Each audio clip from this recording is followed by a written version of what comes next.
This week on Myths and Legends, it's the story of Mighty Mikko from Finnish folklore. You'll see that the first step to making a new friend is not killing them, and that talking foxes make great wingmen. Well, wing foxes because they're foxes. The creature this time is a monster from Armenia, who has a special gift just for you if you come to its mountain lair alone.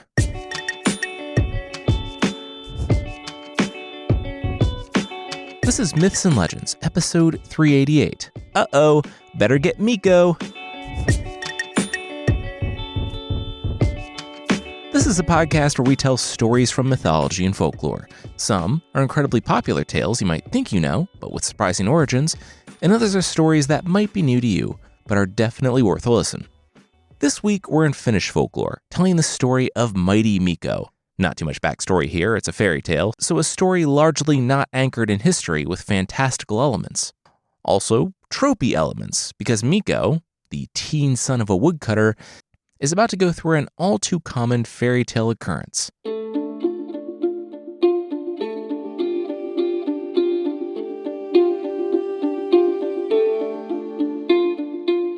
"Son, I know the future seems scary," the father said, before his body shook with coughs.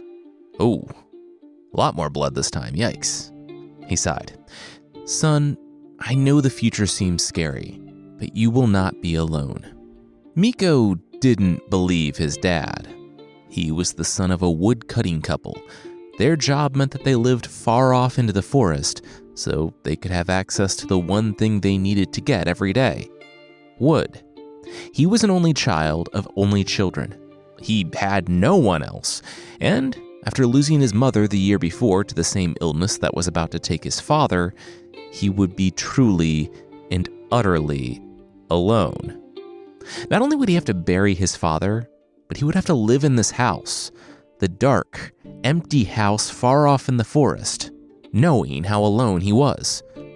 Now his dad was trying to tell him that the one thing he knew would be true was false. He would let the old man have his lie, though. Maybe it would make his own passing easier. But the father continued. It was true he had nothing to leave his son except the house, but there was something that Mikko didn't know about. He had snares out in the forest. Mikko nodded. "Okay. Those snares now belong to you, son. When I am dead, go into the woods, and if you find a wild creature caught in any of them, free it and bring it home alive." Mikko forced a smile. "Okay, Dad. Maybe time for bed." Leaning back, the dad pointed a finger toward the ceiling. "Remember, the snares." Mikko forgot the snares. He had a lot on his mind, what with trying to make a living cutting wood as a teenager. It's not that he wanted to, but this was all he knew. Sons of woodcutters didn't get apprenticeships. Children of woodcutters became woodcutters who made more children of woodcutters. A few days after his dad died, he did hear a crying from the woods and remembered.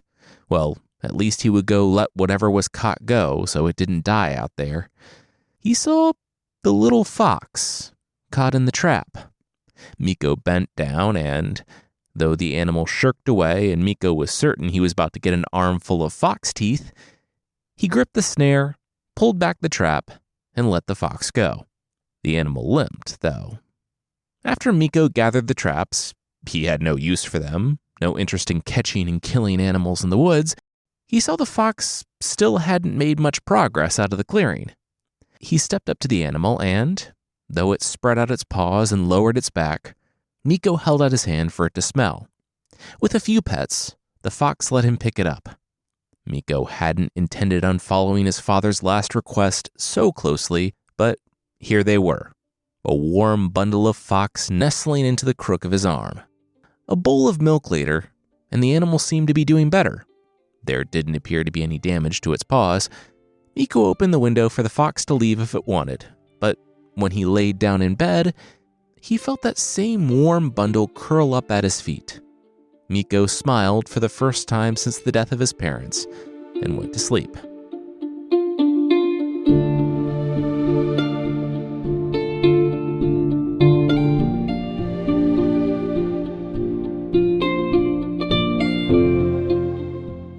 you so sad?"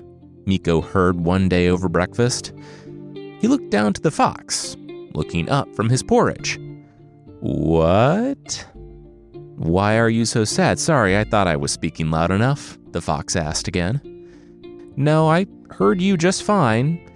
That's kind of the problem. You can talk?" the young man blurted. "Yeah, but let's stay on you. You seem so sad. Why? You have a house? You can provide for yourself? You're free of predators? I thought we were having a fun time together. Still, though, something's wrong," the fox sighed. No, don't change the subject. You can talk. It's weird that you can talk," Mikko pointed to the fox. "Why? You can talk," the fox shrugged before getting a few more bites of porridge in. "Yeah, but I'm a person," Mikko said. "And I'm a fox. That's a wall. That's a chair. This is a bowl. As long as we're naming things. Well, what's your point?" the fox said. "You're a fox. Foxes don't talk." "And have you ever asked a fox if it can talk?" the fox sneered. "I've never asked anything if it can talk," Mikko said. "That was ridiculous." The fox laughed. Well, there was his problem. He was too focused on what he couldn't do. Like, he was sad. "Because I'm lonely," Mikko sighed. "And why are you lonely? You're an awesome young man. You should get married. Then you wouldn't be lonely anymore." The fox said, "There, problem solved." "Okay, and who would marry me?" Mikko gestured to the surrounding shack. "I can't marry a poor girl because I'm poor myself." "Okay, then marry a rich girl." The fox shrugged before taking another bite. That got an even bigger laugh. "A rich girl. Nice. You're a fine young man. You're hardworking, you're kind, you're gentle. A princess would be lucky to marry you," the fox said. "What? I mean it. Like, take our princess right now, the daughter of our sovereign. What do you think of her?" "I mean, I saw her once when I went with Dad to the city. She's beautiful. She's kind herself. Any man would be happy to marry her," Mikko said. "Done," the fox replied, and went back to finishing his breakfast. Mikko laughed again. "Done? What does that mean?" "It means you're getting married to the princess. I'll arrange your wedding." "You're welcome," the fox said, and didn't seem to betray any hint that he was joking or lying. He was completely serious. He licked the last few oats from the bowl, nodded at Mikko, and trotted out the door. Mikko admitted that he really needed to get out of the house more after that conversation with a fox.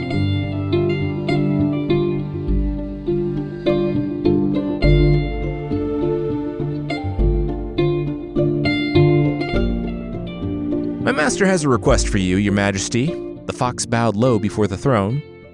The king rolled his eyes before laughing. "Okay, here it comes. No, whoever this talking fox's master was could not marry his daughter." He shook his head. "Always with the suitors around here. My goodness." "Oh, he doesn't want to marry your daughter," the fox said. Are we not going to talk about how there's a talking fox in here?" one guard whispered to the other, with the other snapping back that some foxes talked. Get over it. He didn't want to get caught whispering again. They get detention. "I'm sorry," the incredulous king interlaced his fingers and sat back. He knew that the fox was just changing course because the king said something. Everybody wanted to marry his daughter. If the fox truly wasn't going to ask that, what was he going to ask? For a bushel measure? The fox grinned. "Oh." Then the king glowered. "Who wanted his bushel measure?" The fox looked around with an awkward chuckle. He was the talking fox. The king didn't know his master. Everybody knew his master. The fox slid past the guards and leapt up the side table to whisper in the king's ear. The king laughed. "Oh, Mighty Mikko, of course." The king didn't know the messenger was that talking fox. The one who represented Mighty Mikko, yes. The fox was very glad the king definitely recognized him and wasn't just pretending to in order to save face and play directly into the fox's paw. "Well, my master is about to leave on a long trip and needs a bushel measure for a very particular reason," wink, the fox said. The king laughed. Oh, he understood. He didn't, but he still loaned out his bushel measure, which is just like a big wooden container. It looks like half a barrel. The fox dragged it from the orchard and left it in the woods. All right, next objective, theft. Because when it came to wooing a princess, the secret ingredient, as they say, is crime. The fox was good at this. In all sorts of cracks and crannies, under the floorboards people used to hide what little savings they had from even their own families, everywhere. He searched the medieval Finnish versions of couch cushions for the medieval Finnish versions of quarters, and bringing them back to the bushel measure in the woods, the fox found he had a few handfuls. That would do.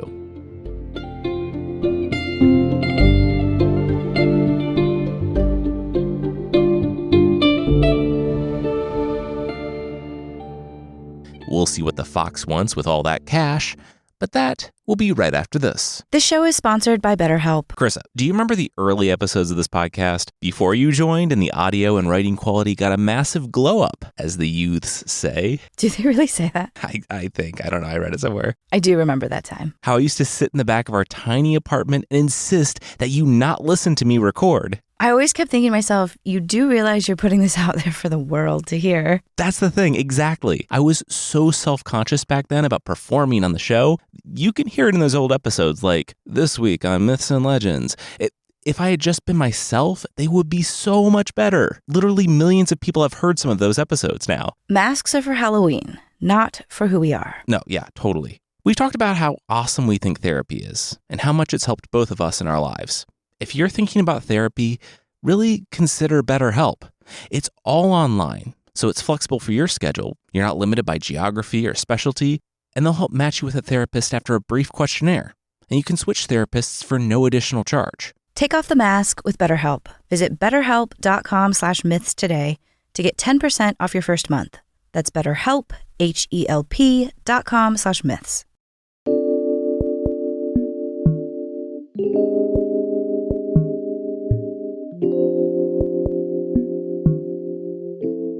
Oh, you could have just brought it back to the orchard, the king said, looking on the bushel measure. He actually didn't even know what that thing was. He had to look it up. The fox said still, King Mighty Mikko was so grateful that he wanted his servant to convey his thanks in person. Well, no problem. What? The king stopped talking and looked at the bushel measure. He squinted. Hey, there was gold in this thing? Oh yeah, it's wedged in there pretty well between the planks, the fox shrugged. They couldn't get those out, and a few dozen gold pieces were nothing to the mighty Mikko. Less than nothing if he had to lose his valuable time prying them loose from a barrel. The king could have them. The king was stunned. This man, this mighty Mikko, was so careless with his wealth, which meant that he was super worthy of respect and admiration. I have to meet this master of yours. The king held his breath as he waited for the fox's response. But the fox, smiled awkwardly. Yeah, so about that. First, thank you, the fox said. But the king could sense that this wasn't a thank you. Now I'll do what you said immediately, like he was used to. The fox sighed. Mighty Mikko was about to head off on a trip, so awesome. This can be his first stop, the king clapped. It was a trip to, quote, inspect a number of foreign princesses. And yeah, that's certainly a choice when it comes to phrasing, but we'll move on. My daughter! Oh my gosh, he should come inspect my daughter first, the king laughed. If he saw the princess, his girl, he wouldn't want to make the trip. The mighty Mikko would be in love. The fox cringed. You're gonna make me say it, aren't you? The fox looked left and right. Say what? The king asked. The fox took a deep breath. Okay, look, first things first. This was gonna sound mean, but he only wanted to make sure there were no misunderstandings moving forward. The king wasn't rich enough to entertain the mighty Mikko. He's so sorry. You don't know how rich I am. I had an orange once. Do you know how hard a fresh orange is to get in medieval Finland? The king arched his eyebrows. The fox held up his paws. Okay, fair enough. He hadn't seen the king's treasure stores. But, well, he had seen the palace. What's wrong with my palace? The king screeched. It's not big enough, the fox shrugged. Look, the mighty Mikko traveled with a massive retinue. Special considerations had to be made for each stop, and, well, he was going to be real. This castle wasn't Mikko-worthy. Please, Talking Fox, I will give you anything. This is a bribe. I am bribing you with whatever is valuable to a talking fox. I have no context for that. You need to fill me in. Is it birds? Rodents? But Fox, please. I have to meet Mikko, the king pleaded. Okay, look. I do have some pull, the fox said. If the mighty Mikko arrived with a smaller retinue than normal, people might not think that things are going so great for M&M. But if he arrived incognito, then no one has to know. Sometimes, if he wanted to travel without also planning a parade, he would do so in the form of an impoverished woodcutter. The king thought about it. Okay, yeah, no, that made a lot of sense. Yes, great, wow. The mighty Mikko would come to visit him.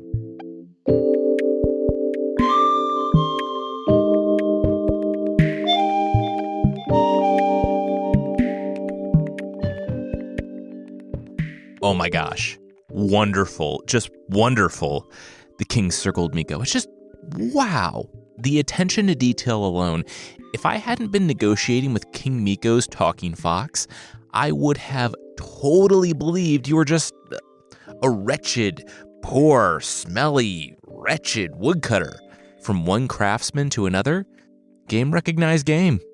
Oh, you're an artist yourself? Mikko asked, barely able to hide his smile despite the king saying wretched twice, when this was how Mikko looked normally. Well, like commission work, the king said. Same thing, basically. Kind of more difficult crafting the right prompts to do art than just scribbling some lines down on a paper. He waved Mikko down to the wardrobe. Let's get him out of that wretched, shabby, wretched costume. The king ushered Mikko into the biggest, most extravagant room he had ever seen. The king waved his arms. This was his closet. The fox stepped in between Mikko and the king. He was sorry. They talked about this? The king looked around. Talked about what? The nice clothes? Yeah, the fox pointed his snout this way and that. The nice clothes. Where are they? The king said, all around. I'm sorry, are we joking now? Is this a big fun prank you're playing on my master? Do you know how many trips, the sheer number of beautiful princess inspections he had to cancel to be here today? And you bring him to this trash?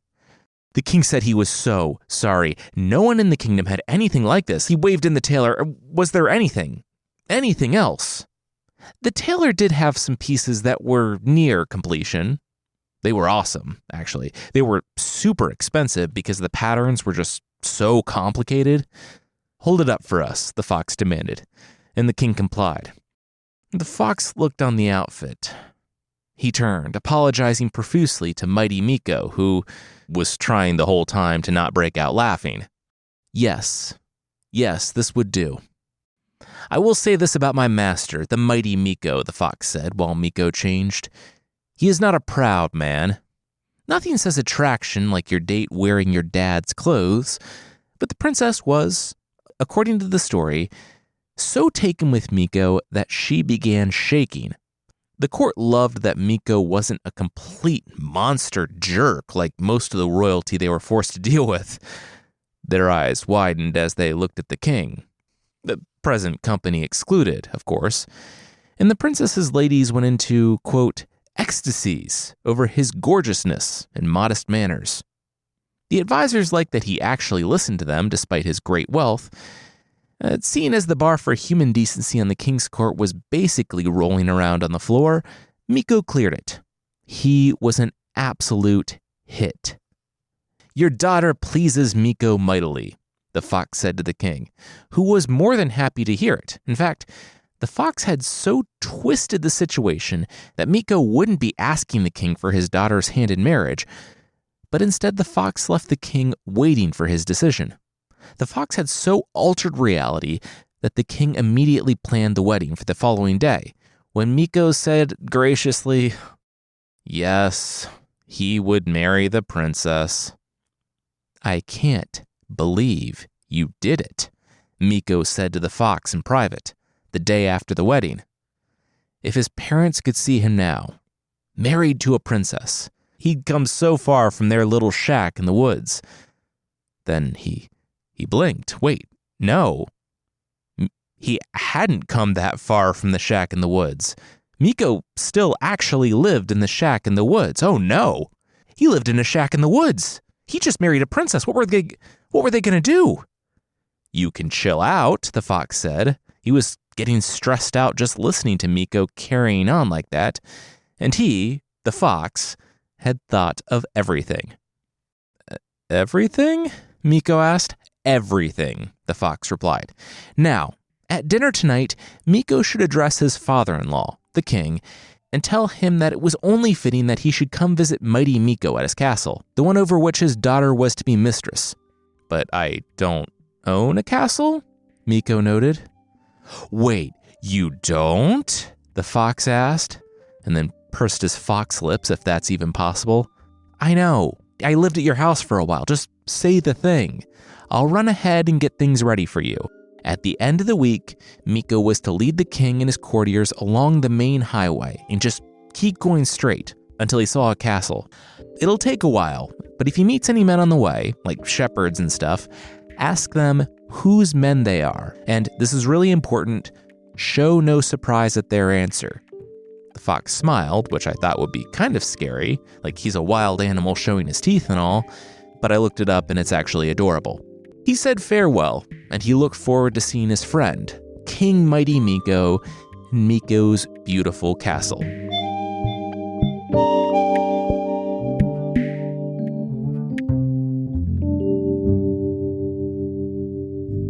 We'll see how Mikko gets a castle, but that will, once again, be right after this.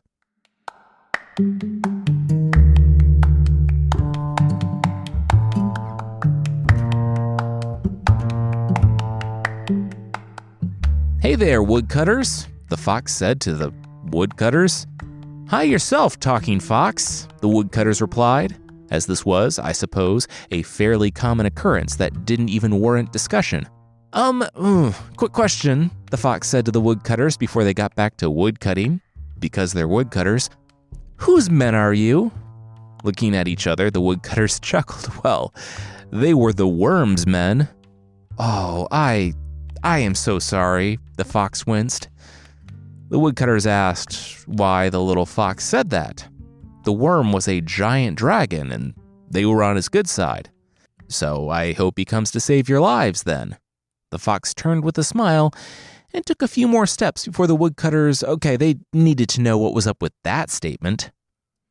"Oh, just that you're all gonna die. But you've seen your king before, right? And he'll definitely come to your aid in the next 3 to 4 days. So you're good.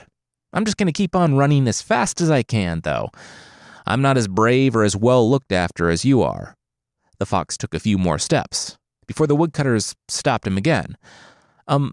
Okay, what's going on?"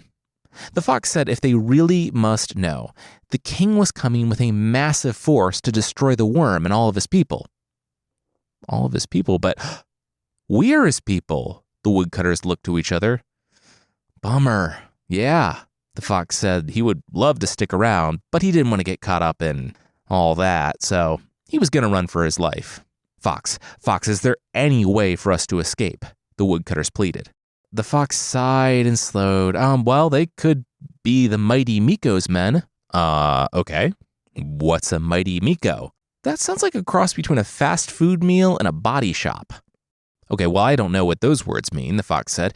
"But yeah, if they hadn't seen the worm, or the worm wouldn't be by in time enough to save them, why did they owe him their loyalty? They supposed they didn't. Okay, so they were the Mighty Mikko's men now, and that would keep them from being murdered? Oh, totally, the fox said. But they had to tell everyone that passed by that they were the Mighty Mikko's men, and if they valued their lives, they could never again say that their master was the worm. We are Mighty Mikko's men. The woodcutter smiled and began chanting, We are Mighty Mikko's men. Oh, okay, I mean, that's cool, just maybe keep it to when people pass by, Wouldn't want it to look suspicious or not genuine. They couldn't hear him over the shouting, their own shouting, and so he continued on, figuring that it was better that they're overzealous than undercommitted.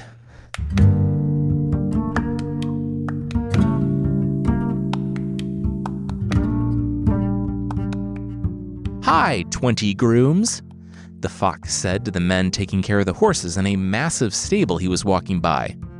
You're gonna die, he cut directly to the chase. Oh, I mean, this is the medieval world and we're well acquainted with the ever-present specter of our own mortality, the closest groom said, adding that everyone dies. This is not something to fear, but rather expect and prepare for. He got back to brushing his horse. This week, though, like in the next few days, the fox clarified. The groom took a deep breath and then looked at his arms. This week? He didn't have a slight cough and didn't remember getting any small cuts. Well, a massive army is coming your way to exterminate the worm and his people, and if you're part of his people, you'll be exterminated too, the fox barked. Oh, well, why didn't you say so? Who's coming to kill us? He asked. The fox said it was Mighty Mikko. Oh, well, we're Mighty Mikko's men now. He yelled out for the others. They were all Mighty Mikko's men now. Just like that? The fox asked. I thought you were okay with, quote, the ever-present specter of your own mortality. But just because I've accepted that I'm going to die doesn't mean I'm going to hasten it. And also, who do I care who the king is? I'm a peasant. I'll side with whoever won't kill me right now. Now, if you please, I have a lot of horse brushing or whatever it is a groom does to get back to. Feeding, turning out, mucking stalls, tacking and untacking, the fox said after the briefest of Googles, but they were already getting back to all those things and more. Hey, you're the Mighty Mikko's men now, the fox said to the 30 shepherds in blue smocks, looking after 1,000 sheep on one of the hillsides. The men looked at each other, then back to the fox. Yeah, okay. Chant it, though, like when he comes by, the fox said. Yeah, we got it, the shepherds replied. This isn't the first time we've been conquered. We are in the service of a dragon called the Worm. I just want to make sure you're all okay. The Mighty Mikko is killing the worm and exterminating all of his people, the fox said. Oh, guys, the talking fox that's in the service of the guy who's basically committing genocide on the civilian population of his enemies, he wants to make sure we're okay. The shepherd yelled out to laughs. Oh my gosh, all right, the fox said, and began bounding off toward the castle on the hill in the distance. Yeah, that's right, you run off, fox. Run off and hunt very small animals and scavenge, the shepherd said, and then went back to watching his sheep.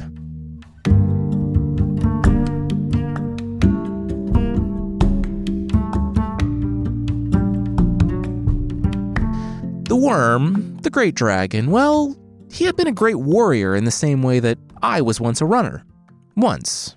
Long time ago. I was pretty good at it, but I'm definitely not anymore. And neither was the worm. It was fairly easy to keep control of a population that was nearly as apathetic as he was. He wanted them to serve him. They didn't want to get eaten by him.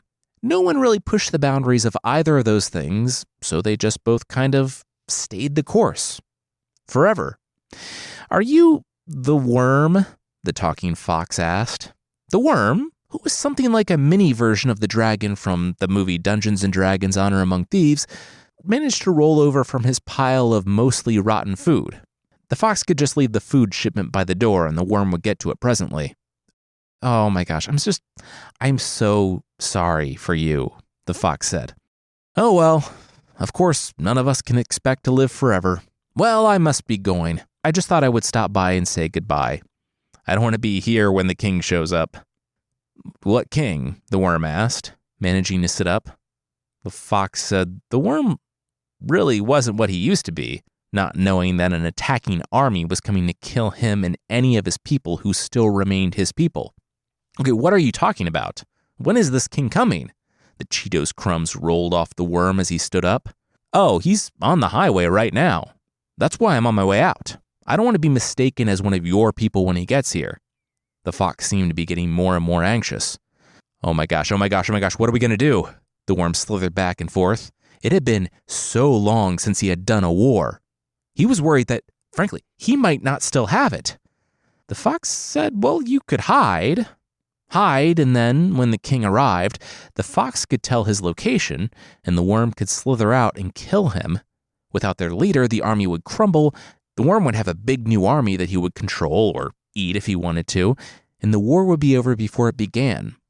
The worm liked that, yeah. He liked the hiding part, and he could get on board with the murder part. That he could bring snacks was always a plus. The fox looked at the castle, but it had to be out of the way. Somewhere he could attack the mighty Mikko from behind. What was that wooden shack the fox saw on the way in? The worm said the laundry? Well, it used to be laundry before he ate all the washerwomen. Now it's more of a glorified linen closet. The worm thought about it, though. Actually, that sounded rather nice. Tucking in under some blankets, out there with some snacks, getting to eat a king. That was a downright pleasant Saturday. It's Wednesday, but yeah, okay, that'll work. Grab your snacks, and we'll get you set up in the linen shed, the fox said.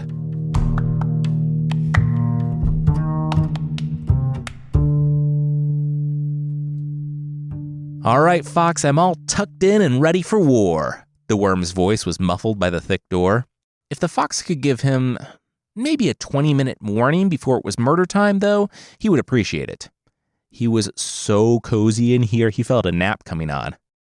Hey, Fox? I feel like I just heard the door bar coming down, the worm said, still through the door. Well, we have to lock it in case he tries it, right? The fox replied.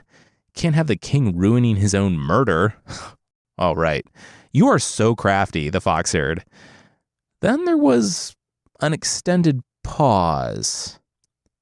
Wait, though, couldn't he just unlock it? Shouldn't I be locking it from the inside? Yeah, probably, the fox said, but it was a bit garbled. He was holding the torch, and running the flame along the oil, he dribbled along the perimeter of the linen shack. All right, it's locked in here. You can unlock the outside, the worm said. Fox, I said you can unlock the outside, otherwise I can't get out. Fox? Wait, do you smell burning? Fox?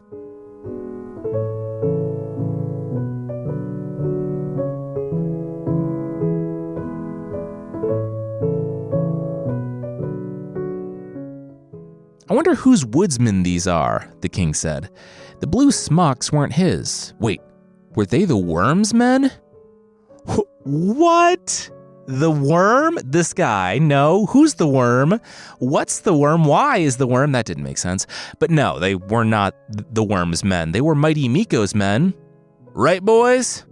We are Mighty Mikko's men. We are Mighty Mikko's men, the woodsman said, bending their knees and raising their axes in unison, reading precariously close to suspicious and not genuine, like the fox was worried about. But the king just figured they were excited to be in the presence of Mighty Mikko, their king. He got that a lot. He wasn't beloved to the point of road chanting, though, so he was even more impressed with Mikko. The worm, more like the worm, am I right? It actually works both ways, because instead of being an archaic name for a dragon, I'm referring to the soft, dirt-dwelling creature that can't take a hot sidewalk, let alone the Mighty Mikko, right? The horse groom said to all the others as the party passed the stables. We are Mighty Mikko's men. We are Mighty Mikko's men, the rest chanted, and the king was a little more jealous/impressed. They continued on. Are you the guys who came to massacre us? The shepherd sighed a few hours later. The king looked to Mikko and then back to the shepherd. Why would they do that? These were Mikko's men, right? The shepherd said, "Yep, sure were." There was a bit of silence. "Oh my gosh, okay, they had to do it? This was so degrading," the shepherd mumbled. He waved his hands for the other exasperated shepherds. "We are Mighty Mikko's men. We are Mighty Mikko's men. We are Mighty Mikko's Robert Paulson." That last stop was less enthusiastic, but it made me believe it even more, the king said to Mikko. And then, looking on the horizon, he gasped. What a castle! "Oh my gosh," Mikko staggered back. He looked over to the king. He was grateful. It was like he was seeing it for the first time every time. They arrived at the gate to the guards in blue smocks, who opened up for their king, the mighty Mikko. The courtyard inside the walls was a flurry of activity as the servants, cooks, and cleaners prepared for the mighty Mikko's father-in-law to arrive. The king was so entranced by the castle that he almost didn't notice the pile of ashes still smoldering. "What's that?" he pointed. "Oh, we were just burning some trash. Please come inside," the fox grinned, and the group followed. Everyone was enamored with Mikko's humility when, complimented by the king on his beautiful castle and how Mikko and the princess might not want to visit now, Mikko laughed and said when he saw the king's he was certain it was the most beautiful house he had ever seen. All the nobles knew it was a polite lie, but it was the best type of lie, one that made the king feel good. A week later, after the king left, Mikko went to the fox, unable to express his gratitude toward his friend. The fox asked if Mikko had any reason to feel sad and lonely. Mikko looked around. He didn't. He had an awesome castle, people who loved him, and an amazing princess as his wife. He couldn't thank the fox more. "Then you have no need for me," the fox nodded. "I'm going to bid you farewell." And though Mikko might be able to protest and get the fox to stay, he could see that the time for that was over. The fox was a gift his father had left him, and now that, like all things, had to come to an end. Mikko thanked the fox again, and the animal, one who had just turned a woodcutter into a king, trotted out past the gate and back into the forest. The story ends telling us that Mikko's father, though he had no wealth to leave his son, left him something else. Kindness. Kindness toward an animal in need. Humility that inspired a kingdom, and graciousness that endeared him to all he met. Because some things are worth more than money.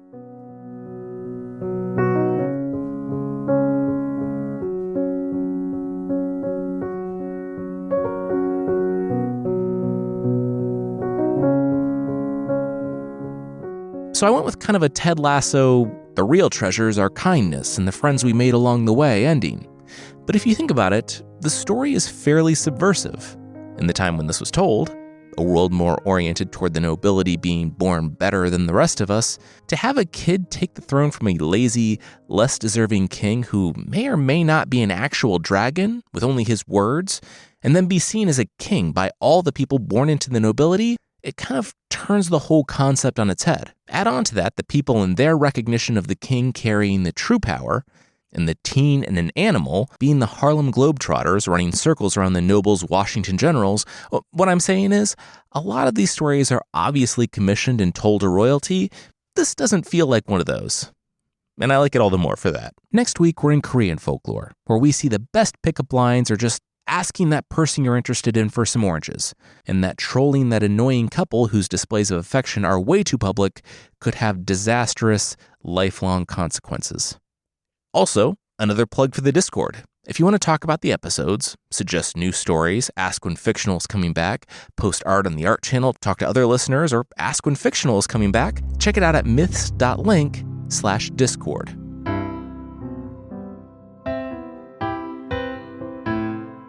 The creature this time is the Vishap, from Armenian folklore. Now, if someone says they want to meet you in the mountaintop because they have a really fun present for you, but they can't tell you what it is, just come alone and unarmed, that sounds suspicious. If that someone is a giant winged snake with poisonous blood, definitely go. The Vishap lives on Mount Ararat, a mountain that's the main national symbol of Armenia, but exists between the modern nations of Turkey, Iran, Armenia, and Azerbaijan. And the Vishap knows how to work the system. It and its brood would go into the houses of the region and steal infants and toddlers, replacing them with evil spirits, so doing the whole changeling thing. No word on what they did with the children they stole, but they probably weren't starting a daycare. This would, of course, attract heroes who would climb the mountain and battle the dragon and the children except for, well, bribes. I wasn't joking about a fun gift just for you, because the Vishap was a famously good gift giver and would give a gift unique to the visitor. Additionally, the creature's blood was so poisonous that should it even touch an arrow or sword or clothes, it would convey instant death to all the item came in contact with. I'm not saying that's why people didn't try to kill it, but that's why I wouldn't try to kill it. I mean, best case scenario, you get a Hercules-style Hydra poison-coated weapon where you can't touch the blade. And if you remember, that's actually what killed Hercules, so that's the best case scenario. Worst case, you have an instant death blood torrent coming from the dragon you just slew. Yes, I would take the free gift and be on my way too. It said that the Vishap had a confrontation with the famous dragon-slaying god Vahagun. And while I wasn't able to ascertain how it went, the deity's single defining trait seems to suggest that it did not go well for the Vishap. So I guess you no longer have to worry about that or the free gifts.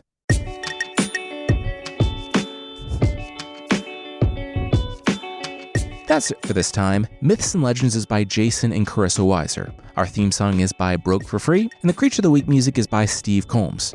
There are links to even more of the music we used in the show notes. Thank you so much for listening, and we'll see you next time.